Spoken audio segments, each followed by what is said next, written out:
What we already knew, Barry, that the President of the United States has a particular skill set, that he's identified an illness in Western democracies, but he has no cure for it and seems intent on exploiting it. And we've also learned that he has no desire and no capacity to lead the world. The G20 became the G19 as it ended. On the Paris Climate Accords, the US was left isolated and friendless.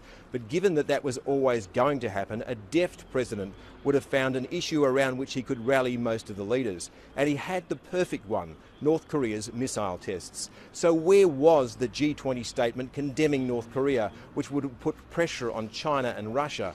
Other leaders expected it. They were prepared to back it, but it never came. There's a tendency among some hopeful souls to confuse the speeches written for Trump with the thoughts of the man himself.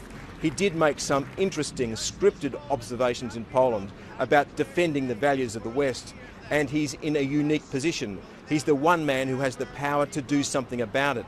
But it's the unscripted Trump that's real, a man who barks out bile in 140 characters, who wastes his precious days as president at war with the West's institutions like the judiciary, independent government agencies and the free press. He was an uneasy, lonely, awkward figure at this gathering, and you got the strong sense that some of the leaders are trying to find the best way to work around him.